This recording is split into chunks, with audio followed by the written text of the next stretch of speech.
unfortunately, I do have a personal story with vaccine injury. My son was very seriously injured by the flu shot, actually, of all things.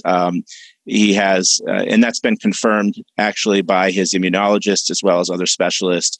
So it's not just me saying it, but he has some very serious medical problems as a result of a vaccine. And that's how I got involved in this, actually. It's very personal for me. And I think that's another reason that people are waking up day by day now, is that we're seeing injuries. I talked to a nurse earlier who told me that two of her coworkers who just got the vaccine about a week ago are now like deathly sick, really, really sick, and had to call out for Christmas. They can't work tomorrow or the next day. Now in the nursing world, unless you're on your deathbed, you don't call out on a holiday because the day shift's going to have to be mandated. These are night shift nurses. And on top of it, you lose a lot of pay. You just don't do that. That's like unheard of, she said. But these two people both had to, because they're so ill within just a couple of days after getting the shot. I mean, I can't prove that's a vaccine reaction, but I mean, things like that. I'm hearing reports. Dawn and I run these organizations, and obviously the vaccine awareness and medical freedom is a big part of what we do. We've been getting flooded with reports from all over the country from people, not just what you're seeing in the news, not just the Alaska cases, which there are several cases now in Alaska, but we're hearing reports from all over the country of people having very serious adverse reactions. That's enough to wake a lot of people up.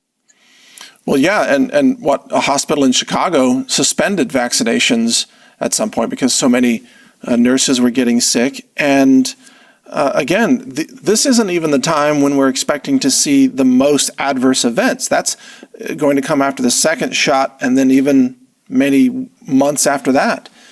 Imagine the reports we're going to see by March. Well, it's crazy. I literally just got something come in right now that there is a nurse in New York City with Stevens-Johnson syndrome, which quite frankly, I'm not even familiar with, but apparently this woman is on the brink of death and her skin is literally falling off her face. Whoa. And this is from a close contact. So this isn't some crazy person, that just sent me a random report. This is a very good friend of mine that gives me very solid intel.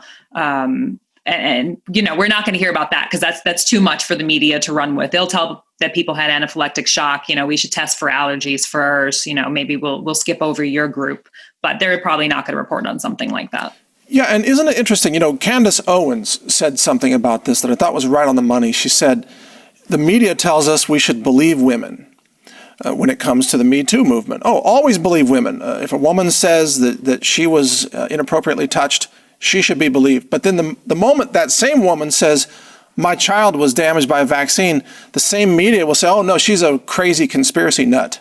Right. Well, we've been saying this for a long time. I have the right to abort my child, but not to care for my child in a way that I find to be most sensible and reasonable and that aligns with my values and my beliefs. It's absolutely insane. If I wanted to, murder my child, that's okay if I live in New York or Virginia or any of these other blue states. But God forbid I actually want to raise them in a healthy manner. No, that's not allowed.